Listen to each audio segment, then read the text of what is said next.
ธาตุเหล็กอาจดูเหมือนเป็นเพียงส่วนประกอบพื้นฐานที่พบเห็นได้ทั่วไปแต่ในสเกลของเอกภพอันกว้างใหญ่ธาตุชนิดนี้กลับมีบทบาทเป็นดั่งผู้กำหนดชะตากรรมตั้งแต่การกำเนิดดวงดาวเงื่อนไขที่ทำให้ดาวเคราะห์คงอยู่ได้และที่น่าทึ่งที่สุดคือมันอาจจะเป็นรหัสลับที่ซ่อนร่องรอยของชีวิตที่เคยปรากฏขึ้นในอดีตการเดินทางไปสำรวจหินสนิมและแร่เหล็กจึงไม่ใช่เพียงการศึกษาก้อนกรวดหรือแร่ธาตุที่ไร้ชีวิตแต่คือการพยายามอ่านบันทึกทางพลังงานและปฏิกิริยาเคมีที่ครั้งหนึ่งนั้นอาจจะเคยเป็นลมหายใจของสิ่งมีชีวิตโบราณบนโลกใบนี้ร่องรอยที่ฝังตัวอยู่ในชั้นตะกอนของอดีตได้เผยเรื่องราวที่เปลี่ยนความเข้าใจเดิมของเราเกี่ยวกับจุดเริ่มต้นของโลกไปอย่างสิ้นเชิงและข้อมูลเหล่านี้เองที่ได้กลายเป็นกุญแจดอกสำคัญในการไขปริศนาเหนือฟากฟ้าโดยเฉพาะบนดาวอังคารดินแดนที่หนาวเย็นแห้งแล้งและเต็มไปด้วยสีแดงของสนิมเหล็กในคลิปนี้อับดุลทูบจะพาทุกคนดำดิ่งลงไปสำรวจทุกรายละเอียดในชั้นแร่เหล็กที่อาจซ่อนเบาะแสของสิ่งที่เคยดำรงอยู่และเชื่อมโยงกับวงจรธรรมชาติที่ซับซ้อนเกินกว่าที่ตาเปล่าจะมองเห็นได้โอเมก้า 3 มีบทบาทสำคัญต่อสมองแต่ร่างกายสร้างเองไม่ได้ต้องได้รับจากอาหารเท่านั้นจากข้อมูลของ National Institute of Health ประเทศสหรัฐอเมริกาแนะนำว่าเราควรจะได้รับโอเมก้า 3 ประมาณ 1.1 ถึง 1.6 กรัมต่อวันสำหรับผู้ที่ใส่ใจการดูแลสมอง Quality Omega 3 Norway Daily ที่ผลิตและคิดค้นสูตรที่ประเทศนอร์เวย์ก็เป็นอีกหนึ่งทางเลือกในการเติมโอเมก้า 3 ที่จำเป็นให้กับร่างกายในแต่ละวันครับศึกษารายละเอียดและสั่งซื้อได้ที่ quality.asia/abdul-strength หรือคลิกลิงก์ใต้คลิปได้เลยครับ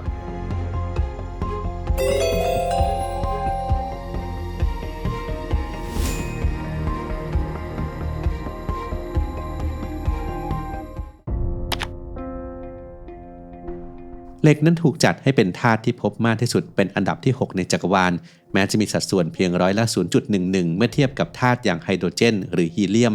แต่จุดเริ่มของมันนั้นยิ่งใหญ่เกินกว่าจะจินตนาการเพราะเหล็กและธาตุหนักอื่นๆล้วนถือกำเนิดขึ้นจากเหตุการณ์ที่รุนแรงที่สุดในเอกภพนั่นคือการระเบิดของซูเปอร์โนวาโดยเฉพาะชนิด Type Ia ซึ่งเปรียบเสมือนโรงงานผลิตเหล็กขนาดมหึมาที่พ่นธาตุเหล่านี้กระจายไปทั่วอวกาศ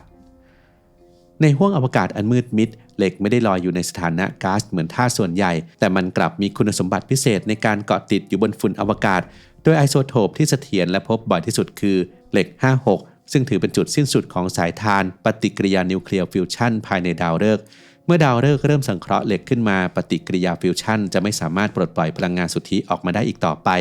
ส่งผลให้ดาวฤกษ์ขนาดใหญ่เสียสมดุลยุบตัวลงและปะทุออกเป็นซูเปอร์โนวาที่สว่างไสวไปทั่วกาแล็กซี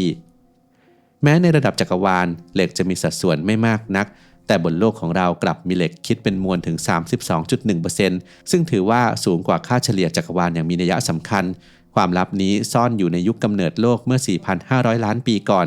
ในเวลานั้นโลกยังมีสภาพเป็นก้อนมวลหลอมเหลวที่ร้อนระอุราวกับเตาหลอมยักษ์จากการพุ่งชนของเศษวัสดุในระบบสุริยะและการสลายตัวของธาตุกัมมันตรังสีทำให้ผิวโลกกลายเป็นมหาสมุทรแมกมาที่เดือดพล่านด้วยคุณสมบัติความหนาแน่นที่สูงกว่าสารอื่นๆหลายเท่าเหล็กที่หลอมเหลวจึงค่อยๆจมตัวลงสู่ใจกลางโลกกระบวนการนี้เองที่สร้างโครงสร้างชั้นภายในของโลกขึ้นมาโดยแกนโลกในปัจจุบันมีเหล็กเป็นองค์ประกอบสูงถึง 88.8% การจมตัวของเหล็กครั้งนี้คือรากฐานของโลกทั้งใบเพราะมันทำให้เกิดสนามแม่เหล็กโลกที่คอยปกป้องเราจากรังสีในอวกาศและสร้างความเสถียรที่เอื้อให้สิ่งมีชีวิตถือกำเนิดขึ้นได้นอกจากนี้นักวิทยาศาสตร์ยังพบว่าหากจานก่อกำเนิดดาวเคราะห์ดวงใดมีความเข้มข้นของเหล็กสูงการชนกันของอนุภาคจะรุนแรงขึ้นจนเกิดเป็นดาวเคราะห์ที่มีความหนาแน่นสูงมากที่เรียกว่าซูเปอร์เมอร์คิวรีเหมือนเช่นที่เกิดขึ้นกับดาวพุธในระบบสุริยะของเรานั่นเอง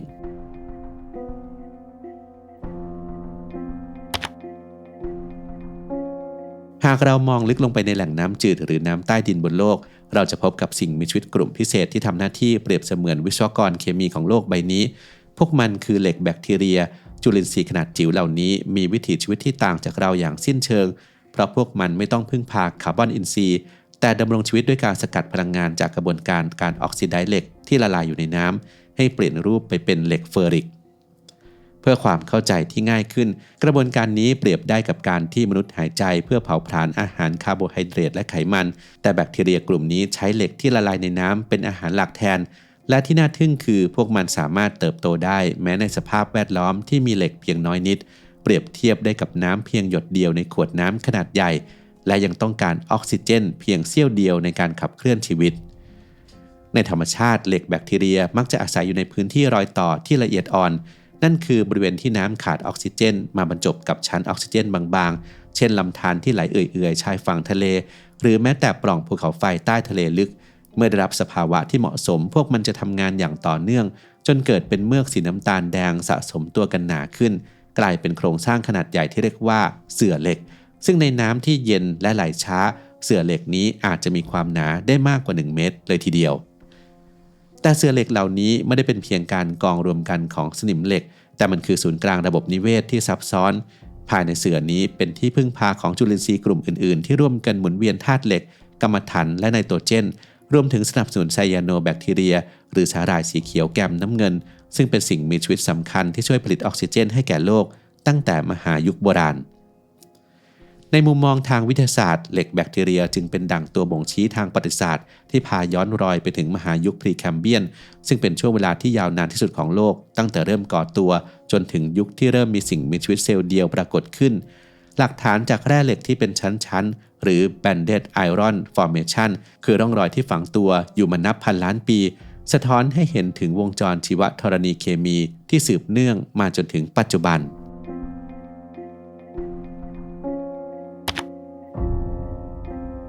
ในห้วงอวกาศอันไกลโพ้นการค้นหาชีวิตมักจะเริ่มจากสิ่งพื้นฐานที่สุดนั่นคือเหล็กและปฏิกิริยาการเกิดสนิมเพราะนักวิทยาศาสตร์เชื่อว่าปฏิกิริยาที่เรียบง่ายนี้อาจเป็นเบาะแสสำคัญที่บอกเราว่าดาวเคราะห์ดวงนั้นมีจุลินทรีย์อาศัยอยู่หรือไม่งานวิจัยนำโดยรอล่าไอเทเนลันดาโอโซริโอได้ทำการศึกษาสิ่งที่เรียกว่าลายเซ็นชีวภาพซึ่งเป็นโครงสร้างเฉพาะตัวที่แบคทีเรียสร้างขึ้น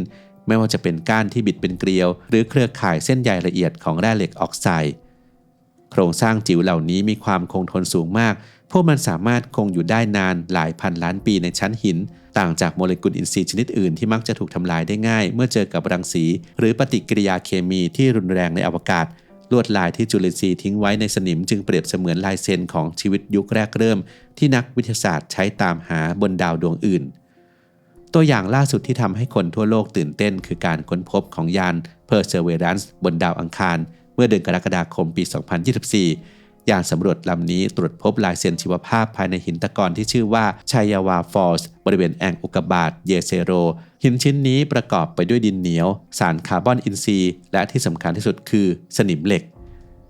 สิ่งที่โดดเด่นสะดุดตาคือลวดลายที่เรียกว่าเลโอพาร์ดสปอตหรือจุดด่างคล้ายหนังเสือดาวซึ่งเกิดจากปฏิกิริยาเคมีที่เกี่ยวข้องกับสารอินทรีย์ภายในเนื้อหินเมื่อใช้เครื่องมือสแกนอย่างละเอียดก็ยืนยันการมีอยู่ของแร่วีวีอันไนท์และเกรไกต์ซึ่งเป็นแร่ที่มีเหล็กเป็นองค์ประกอบหลักและสามารถเป็นแหล่งพลังงานให้กับจุลินทรีย์ได้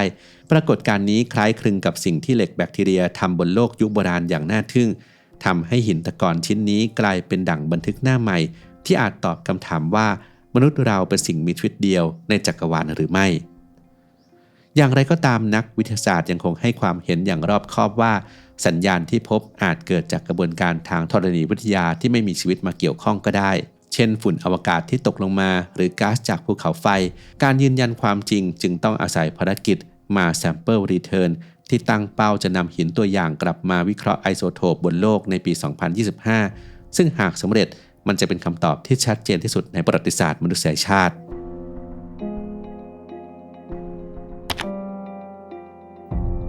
บนโลกของเราหลักฐานที่เก่าแก่ที่สุดของชีวิตมักจะถูกพบในพื้นที่เปลือกโลกโบราณเช่นสตรอมาโทไลท์อายุ 3.48 พันล้านปีในประเทศออสเตรเลียซึ่งเป็นโครงสร้างตะกอนที่เกิดจากกิจกรรมของไซยาโนแบคทีเรียร่องรอยเหล่านี้คือแบบจำลองที่นักวิทยาศาสตร์ใช้ในการแปลความหมายสัญญาณที่ส่งมาจากดาวอังคารแต่ทว่าความท้าทายบนดาวอังคารนั้นยิ่งใหญ่กว่าหลายเท่าเพราะความหนาวเย็นและแห้งแล้งทำให้ชีวิตไม่ได้เกิดขึ้นอย่างต่อเนื่องแต่อาจซ่อนตัวอยู่ใต้พื้นผิวหรือใกล้แหล่งความร้อนใต้ดินที่เข้าถึงได้ยากนอกจากนี้ปัจจัยทางธรรมชาติอย่างรังสีคอสมิกและการกัดเซาะของลมพายุยังทำลายสัญญาณชีวภาพที่เปราะบางได้อย่างรวดเร็วเครื่องมือสำรวจในปัจจุบันแม้จะล้ำสมัยเพียงใดแต่ก็ยังมีความจำกัดด้านความละเอียดที่ไม่สามารถจับรายละเอียดในระดับนาโนได้อย่างสมบูรณ์การไม่พบสัญญาณในบางพื้นที่จึงไม่ได้แปลว่าไม่มีชีวิตแต่อาจเป็นเพียงข้อจำกัดของเทคโนโลยีที่เรามีอยู่ณวันนี้ การเดินทางเพื่อค้นหาความลับของเหล็กและชีวิตจึงยังเต็มไปด้วยความท้าทายที่รอให้มนุษยชาติก้าวข้ามไปให้ได้ไม่ว่าสิ่งที่ซ่อนอยู่ในชั้นสนิมบนดาวอังคารจะเป็นร่องรอยของจุลินทรีย์โบราณหรือเพียงแค่ปฏิกิริยาเคมีที่ซับซ้อนของธรรมชาติแต่มันก็ได้แสดงให้เราเห็นแล้วครับว่าธาตุเหล็กคือสายใยที่เชื่อมโยงดวงดาวดาวเคราะห์และสิ่งมีชีวิตเข้าไว้ด้วยกัน